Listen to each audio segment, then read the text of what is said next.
Assalamualaikum warahmatullahi wabarakatuh. Perkenalkan, nama saya Nadia Filta dengan NIM 4622062. Saya akan membacakan hasil UTS saya pada mata kuliah filsafat yang akan menjelaskan tentang filsafat modern. Yang pertama, rasionalisme. Rasionalisme dipelopori oleh René Descartes yang disebut sebagai bapak filsafat modern. Dia ahli dalam ilmu alam, ilmu hukum, dan ilmu kedokteran. Descartes, orang pertama pada zaman modern, membangun filsafat berdasarkan atas keyakinan diri sendiri yang dihasilkan oleh pengetahuan akal. Dia juga orang pertama di akhir abad pertengahan yang menyusun argumentasi yang kuat dan tegas yang menyimpulkan bahwa dasar filsafat haruslah dengan akal bukan perasaan, iman, dan lainnya. Contoh rasionalisme dalam sehari-hari. Jika ingin mendapatkan nilai bagus, maka kita harus belajar dengan giat. Yang kedua ada empirisme. Empirisme adalah ideologi filsafat yang menekankan peranan pengalaman dalam memperoleh pengetahuan dan pengetahuan tersebut yang berperan dengan akal. Orang pertama kali mengikuti aliran ini yaitu pada abad 17 yaitu Thomas Hobbes. Dia mengatakan bahwa filsafat suatu ilmu pengetahuan tentang efek, akibat, atau penampakan yang kita peroleh dengan pengetahuan yang semula kita miliki dari asalnya. Sasaran filsafat yaitu fakta-fakta yang diamati untuk mencari sebab, sedangkan alatnya pengertian yang diungkapkan dengan kata yang menggambarkan fakta tersebut. Contoh empirisme menurut saya, kemacetan disebabkan oleh salah satunya kebiasaan masyarakat dalam menggunakan kendaraan pribadi. Yang ketiga ada kritisisme. Aliran ini muncul pada abad 18. Zaman baru ini disebut sebagai zaman pencerahan, di mana manusia lahir dalam keadaan belum dewasa. Akan tetapi setelah Kant mengadakan penyelidikan terhadap peran pengetahuan akal, setelah itu manusia terasa bebas dari otoritas yang datangnya dari luar manusia demi kemajuan atau peradaban manusia. Yang keempat, idealisme. Setelah Kant mengetengahkan tentang kemampuan akal manusia, maka para murid Kant tidak puas terhadap batas kemampuan akal murni, tidak akan dapat mengenal hal yang berbeda di luar pengalaman. Untuk itu dicari suatu dasar, yaitu sistem menafsirkan yang ditemukan lewat dasar tindakan. Aku sebagai sumber sekontret ya. Seorang pernah bertanya mengapa idealisme itu penting. Karena idealisme bisa membuat kita berani dalam mengambil langkahnya dalam kehidupan ini, karena dia terus termotivasi oleh keyakinan kuat yang dia bentuk baik dari membaca buku, melihat lingkungan sekitar, ataupun dari pengalaman hidupnya sendiri. Yang kelima, positivisme.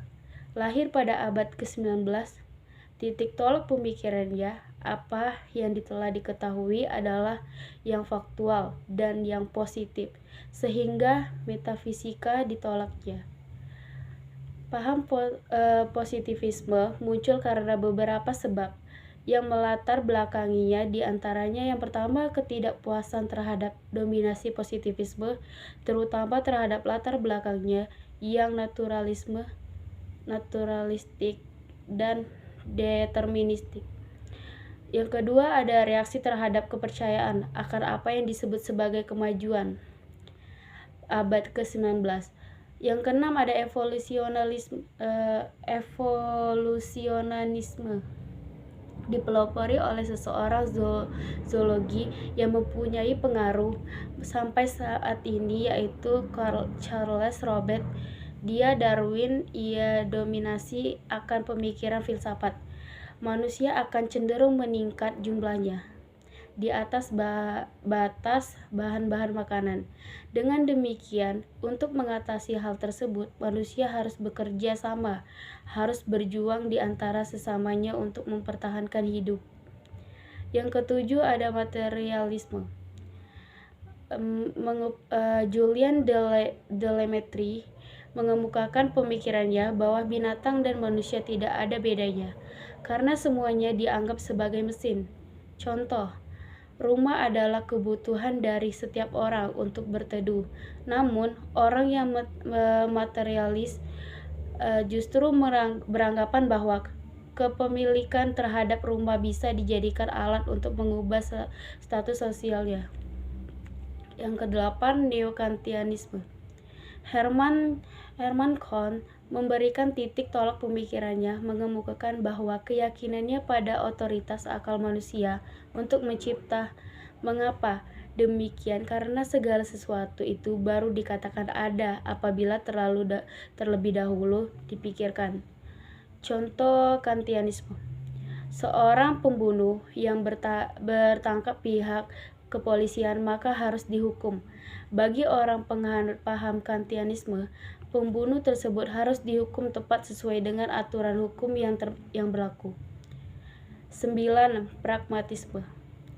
Berasal dari kata pragma yang artinya guna. Pragmatisme merupakan suatu aliran yang mengajarkan bahwa yang benar adalah apa saja membuktikan dirinya sebagai yang benar, dengan akibat-akibat yang bermanfaat secara praktis, dan segala sesuatu dapat diterima dalam kehidupan apabila bermanfaat bagi kehidupan. Contoh pragmatisme bisa terlihat pada konsep permainan bola, yaitu permainan bola yang hanya bertujuan untuk menghasilkan skor atau gol, tanpa mempertimbangkan metode apapun teknik permainan seperti menyerang atau bertahan. 10. Filsafat hidup. Pemikirannya alam semesta ini merupakan suatu organisme yang kreatif, tetapi perkembangannya tidak sesuai dengan implikasi logis. Filsafat ini lahir dari akibat reaksi dengan adanya kemajuan ilmu pengetahuan dan teknologi yang menyebabkan industrialisasi semakin pesat. Contoh filsafat hidup. Hidup memang penuh dengan misteri, tapi kamu harus yakin bisa memecahkannya.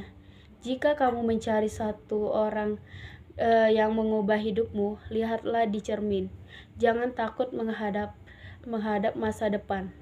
Hadapi dengan perjuangkanlah. 11. Fenomenologi. Berasal dari kata fenomen yang artinya gejala, yaitu suatu hal yang tidak nyata dari semua. Kebalikannya, kenyataan juga dapat diartikan sebagai ungkapan kejadian yang dapat diamati oleh indera. 12. Eksistensialisme merupakan aliran filsafat yang memandang berbagai gejala dengan berdasarkan pada eksistensinya. Contoh, ketika mengikuti lomba di situ peserta didik dapat bereksistensi dengan mengembangkan potensi setiap individu. 13. Neotomisme. Pada pertengahan abad ke-19, di tengah gereja Katolik banyak penganut paham Thomisme, yaitu aliran yang mengikuti paham Thomas Aquinas. Kemudian menjadi suatu paham Thomisme. Pertama, paham yang menganggap bahwa ajaran Thomas sudah sempurna.